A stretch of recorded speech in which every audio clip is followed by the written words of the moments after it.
are standing on the famous, historical, almost 100 years old Coronation Bridge of Darjeeling, which falls under Darjeeling constituency.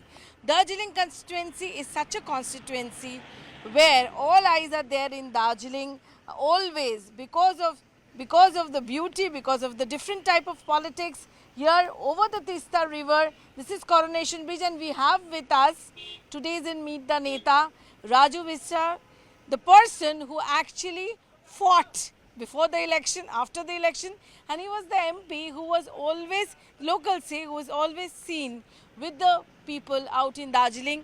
And he is in the campaign. We are with him. We'll talk to him. Raju ji, ये बताएं, thank you आपके इतना schedule से हमें वक्त देने के लिए. ये बताएं, हाउ पिछले 5 सालों से you are, this is the second time आपको टिकट मिला. Was it a difficult, was it also a fight of getting the ticket, because ये नाम चल रहा था that another former bureaucrat he might also contest. सबसे पहले तो आपकी टीम को मैं इस पवित्र धरती दार्जिलिंग में स्वागत करता हूं, और यहाँ की जनता का प्यार और मोदी जी का जो विश्वास और भरोसा रहा, मुझे एक बार और जनता की लिए 5 साल सेवा करने का अवसर मिला है, और मैं यहाँ की जनता का ऋणी हूँ. मेरा जन्म मणिपुर में हुआ, लेकिन पिछले 5 साल मुझे कभी भी ऐसा नहीं लगा कि मेरा जन्म दार्जिलिंग में नहीं हुआ. और दार्जिलिंग, सिलीगुड़ी, मिरिक, कर्सियंग और कालिम्पोंग की जनता, ये मेरे लिए सिर्फ जनता या वोट बैंक नहीं है, मेरा अपना परिवार है. और पूरे निस्वार्थ भाव से 5 साल मैंने इनकी सेवा की है, और बहुत सारे काम यहाँ पे आज मोदी जी के नेतृत्व में हो रहे हैं. 5 साल मुझे और मिले हैं और सेवा करने का.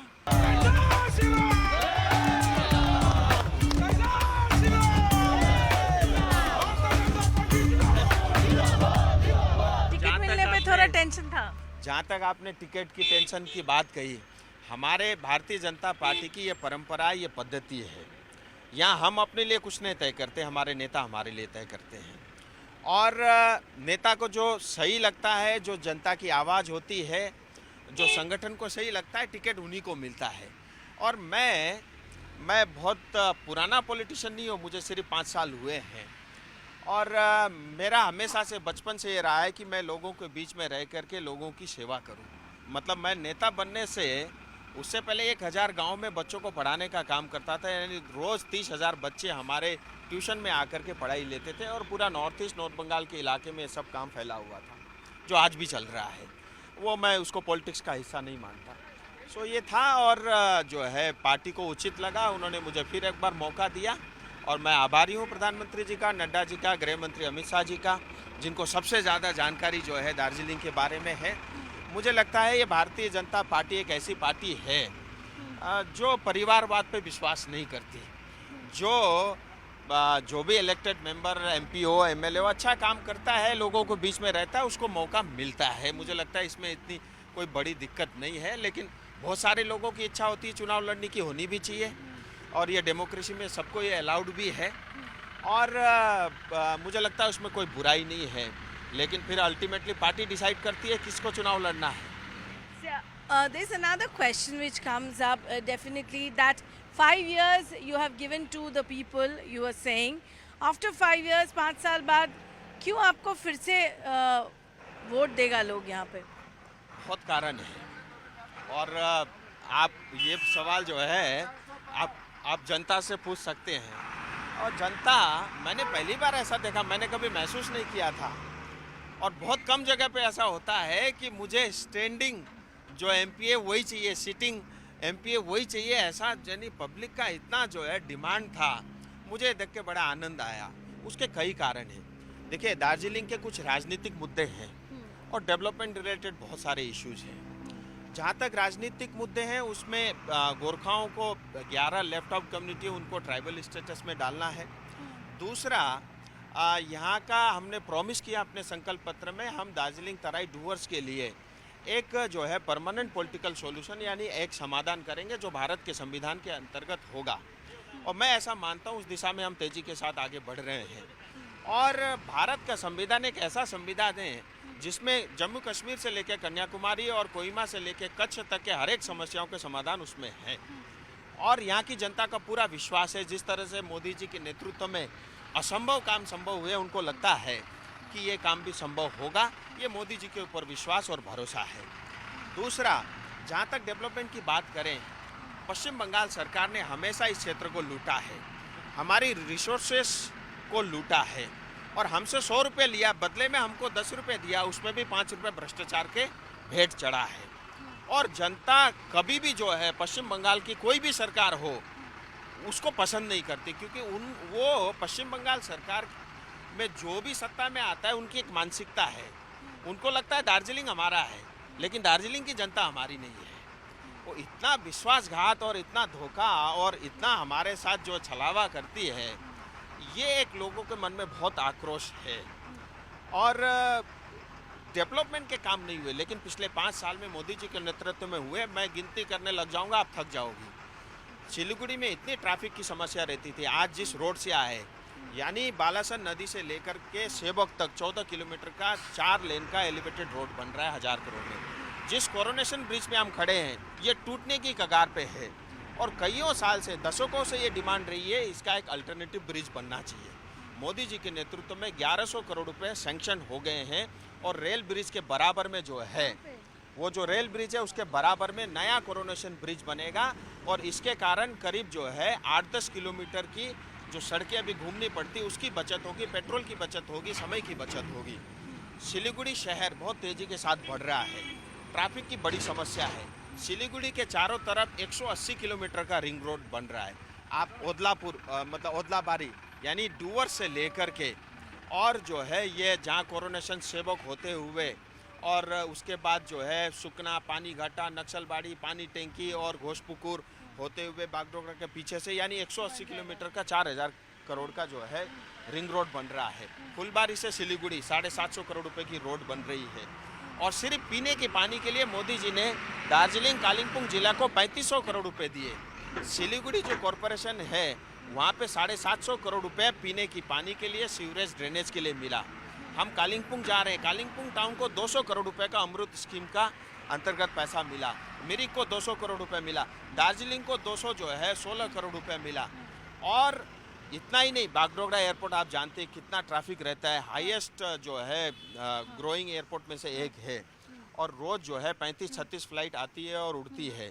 और छोटा हमारा टर्मिनल है, बहुत पुराना बनाया हुआ डिफेंस का एयरपोर्ट है, तो वहाँ पे 3000 करोड़ की लागत से नया टर्मिनल बन रहा है। ये जो permanent solution which you are talking about, 5 years has gone, but why no permanent solution came up? And you know, what is your stand of obviously the demand of Gorkhaland? देखिए, ऐसा नहीं है कि 5 साल में काम नहीं हुआ। कई वार्ता हुई, गृह मंत्री जी ने खुद चेयर किया और हमारे यहाँ की प्रतिनिधि कई बार गृह मंत्री से मिले और मुझे पूरा विश्वास है मोदी जी के नेतृत्व के ऊपर में इसका समाधान होगा। और 15 दिन पहले जब मोदी जी आए थे, प्रधानमंत्री जी सिलीगुड़ी, खुद उन्होंने कहा है कि आपकी समस्याओं के निकट हम पहुंच चुके हैं। मुझे लगता है हम सबको मोदी जी के बातों पे विश्वास रखना चाहिए, क्योंकि दीदी जो कहती है कलकत्ता में उसका उल्टा करती है, लेकिन मोदी जी जो कहते हैं वो उनकी गारंटी है, वो होता है। राजू बिस्टा जिंदाबाद, जिंदाबाद, जिंदाबाद। राजू बिस्टा जिंदाबाद, जिंदाबाद, जिंदाबाद। बीजेपी जिंदाबाद। Your stand on Gorkhaland, another state?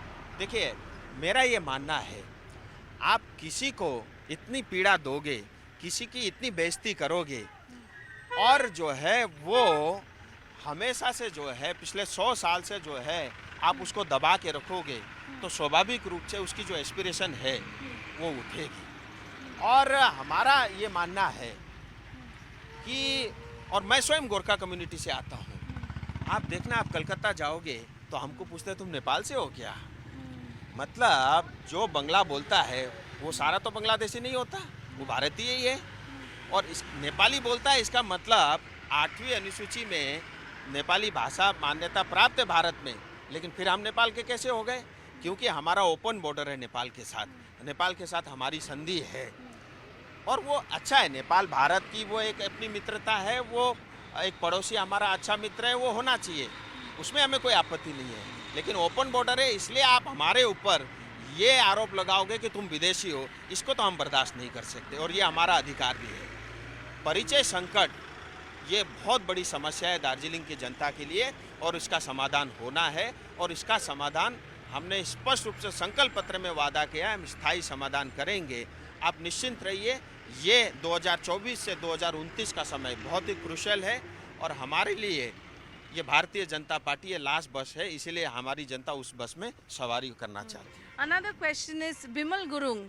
He went and supported in 2021 Trinamool Congress. He was with NDA. आपके साथ बैठक हुआ है। ये चुनाव के पहले फिर बिमल गुरुंग भाजपा के साथ with BJP. Does it, during elections changing, supporting or getting support? Calcutta की मीडिया, मुझे एक चीज़ समझ में नहीं आता, वो जब टीएमसी के साथ जाते हैं तब उनको कोई आपत्ति नहीं है, भारतीय जनता पार्टी के साथ आते हैं क्या आपत्ति है? और वो लोगों के नेता है। और You think that is going to help Bimal Gurung support? देखिए, हमेशा से 2019 में उनका बड़ा रोल था और मेरी इच्छा थी जितने भी हमारे गोरखा समाज, एक्चुअली क्या है, ममता दीदी ने गोरखाओं को तोड़ने का बहुत प्रयास किया। आप देखिए कालिम्पोंग इतना छोटा जिला, उसको जिला बना दिया सिर्फ इसलिए कि कालिम्पोंग और दार्जिलिंग आपस में लड़े। उसके पीछे का हेतु यही था, क्योंकि कालिम्पोंग जिला बनने के बाद क्या मिला, एक एसपी एक डीएम, उसके अलावा तो कुछ है ही नहीं। आज भी सारे काम के लिए आपको दार्जिलिंग जाना पड़ता है। गोरखाओं के 16 कम्युनिटी बनाए और डेवलपमेंट कम्युनिटी बोर्ड बना दिए। वो उसका रीज़न क्या था? आपने बनर्जी या चटर्जी के तो डेवलपमेंट बोर्ड नहीं बनाए, आपने गोरखाओं के ऑलरेडी हम इतने थोड़े हैं उसमें भी बोर्ड बना करके आपने आपस में भिड़ाने का लड़ाने का काम किया। आप वहाँ पे भी फेल हो गए। सो मैं तो ये चाहता हूँ गोरखा समुदाय के जो भी नेता है, जो भी जो है जनता के नेता है, जो भी जो है यहाँ के बारे में चिंतन करते हैं, सोचते हैं, मैं चाहता हूँ वो सब एक प्लेटफॉर्म में रहना चाहिए। और वो सिर्फ मैं पॉलिटिकल फ़ायदा नहीं देखता, मैं देखता हूँ वो समाज के और राष्ट्र के और देश के हित में होना चाहिए, क्षेत्र के हित में होना चाहिए। और ये जो आपका एक विधायक है वही आपके खिलाफ इंडिपेंडेंट खड़ा हुआ है, how do you see that? One BJP MLA of Karsing, he is contesting as independent against you. अच्छी बात है, चुनाव लड़ने का सबको ये जो है अवसर मिलना चाहिए और संविधान ये अधिकार देता है और हम उनके खिलाफ कोई एक्शन नहीं लेंगे, क्योंकि वो विधायक बने कमल के फूल के कारण, मोदी जी के कारण और मोदी जी के लोकप्रियता के कारण। लेकिन किसी को अगर इतना घमंड हो कि मैं अपनी वजह से ही जो है नेता बनाऊं और मैं पार्टी से भी भिड़ सकता हूं, तो भिड़ो। आज तो पार्टी नहीं, वो जनता से भिड़ रहे हैं। वो करसिंग के विधायक है, पिछले 2 साल में करसिंग में तो मैंने कभी नहीं देखा और आज जो है उनकी इच्छा जागरूक हुई है एमपी बनने का और उन्होंने बहुत प्रयास किए। मैं उन पर कोई टिप्पणी नहीं करना चाहता। आज जो है 8 तारीख को विड्रॉल है, मुझे नहीं लगता वो सीरियस होंगे, वो सिर्फ ड्रामा कर रहे हैं और वो सोच रहे होंगे मैं जाके उनको मनाऊंगा या पार्टी उनको मनाएगी। हमने बहुत प्रयास किया, फिर भी आप खड़े हो, हमारी शुभकामनाएं हैं और देखते हैं 4 जून को जब रिजल्ट आएगा वो आंकड़े बताएंगे। What do you have to say on Gopal Lama, former bureaucrat contesting, and Anit Thapa is saying that Panchayat has come up, Panchayat में they did well, so they might be doing well here. That's what their claim is. Anit Thapa जी को भी अपनी औकात पता है और आपको मैं बताऊं टीएमसी की स्थिति कैसी है और आप ये टीएमसी वाले से पूछना ऐसा क्यों। नॉमिनेशन फाइलिंग जब इनकी हुई दार्जिलिंग में, आपने भारतीय जनता पार्टी का भी पिक्चर और सारा विजुअल्स देखे होंगे। झंडे भारतीय जनता पार्टी के थे, लेकिन बीजेपीएम का कैंडिडेट जो टीएमसी के सिंबल पे खड़ा हुआ है, पहाड़ में एक भी टीएमसी का झंडा नहीं था। यानी टीएमसी पहाड़ में वोट मांग रही है अपना झंडा छुपा करके, ये उनकी स्थिति है। और जो है मैं गोपाल लामा जी क्योंकि बड़े बुजुर्ग हैं, मैं उन पर कोई टिप्पणी नहीं करना चाहूँगा। एसडीओ रहे हैं, अच्छा हमारे समाज से इस लेवल तक लोग पहुँचे हैं, ये अच्छी बात है समाज के लिए। लेकिन वो अपने छाती में जो सिंबल लेके घूम रहे हैं, मुझे आज भी 2017 में हमारे 13 भाई बहन शहीद हुए, उनके खून के धब्बे उस सिंबल में मुझे आज भी दिखता है और जनता को भी ये चीज़ दिखता है। और जनता 2017 की घटना को कभी भूल नहीं सकती। जो अन्याय और अत्याचार ममता दीदी ने हमारे ऊपर किया है उसको हम मरते दम तक नहीं भूल सकते, इसीलिए हम बंगाल सरकार के खिलाफ रहते हैं। मोदी जिंदाबाद जिंदाबाद जिंदाबाद, कल्याण देवान जिंदाबाद जिंदाबाद जिंदाबाद, राजू बिस्टा स्वागतम स्वागतम स्वागतम, सीए को लेके आप what is the stand? I mean the TMC government is opposing it. What's your stand? Obviously your stand is party stand. What do you have to say on that? देखिए, TMC का क्या है, अब कोई भी विषय आता हो आप टीएमसी का उसमें अपना उनका पक्ष देखिए। जो राष्ट्रहित में होगा उसके विरोध में टीएमसी रहेगी, जो बंगाल की जनता के हित में होगा उसके विरोध में टीएमसी रहेगी। जो नमशूद्र और जो बेचारे प्रताड़ित होकर के कष्ट के कारण वो बांग्लादेश छोड़ के या पाकिस्तान छोड़ के यहाँ घूमने के लिए या मजे लेने के लिए नहीं आए, उनको वहाँ पे जबरदस्ती पीड़ित होना पड़ा, उनके ऊपर अन्याय अत्याचार हुआ, उस पीड़ा को सहन नहीं कर पा रहे थे, इसीलिए अपने देश में आए। और तो महात्मा गांधी ने तो प्रॉमिस किया था, जब 47 में देश आज़ाद हुआ, लोग लाखों की संख्या में मरने लगे, तब गांधी जी ने कहा था अभी जहाँ वही रुको, शांति रहेगी, हम बुलाएंगे। गांधी जी ने अपना वादा दिया था, कांग्रेस अपने वादा को भूल गई। मोदी जी अपने गांधी जी के दिए वादों को, वचन को पूरा कर रही है। और आज जो है ममता दीदी को लगता है उनका वोट बैंक खिसक रहा है, उनको आइडेंटिटी मिल रही है, उनको अपना परिचय मिल रहा है, उनको भविष्य में पासपोर्ट बनेगा, उसका आधार बनेगा। उसको बोल रहा है कोई अप्लाई करेगा तो वो फॉरेनर हो जाएगा। ये ममता दीदी के कहने से होता है क्या? यानी भारत के संविधान और कानून से चलेगा कि ममता दीदी के पॉलिटिकल बयानों से चलेगा? और ममता दीदी तो किसी की नहीं है, वो एक धर्म विशेष की है, उसके अलावा उनको किसी से कोई मतलब नहीं है, और वो हिंदू के तो 110% विरोधी है। Another question obviously is, out of the 7 assembly constituencies, 6 assembly constituencies you got a lead, almost more than 55% vote you got. What will be the result this time? And 2009, from 2009 BJP is winning here. Do you find yourself a different MP in comparison to your previous one? एक तो मैं campaign में हूँ ऐसा मुझे आज तक लगा नहीं है। मैं 5 साल से ऐसा ही था, गाड़ी उठा के चल देता था गांव-गांव घूमने के लिए, और मुझे पूरा विश्वास है और जनता को मोदी जी के ऊपर विश्वास है। पिछली बार 4,13,000 लीड से मैं जीता था, यानी बंगाल में हाईएस्ट मार्जिन था। इस बार आप लिख करके रख लो, 4 जून को हम फिर बात करेंगे, 5 लाख से ज़्यादा मार्जिन होगा।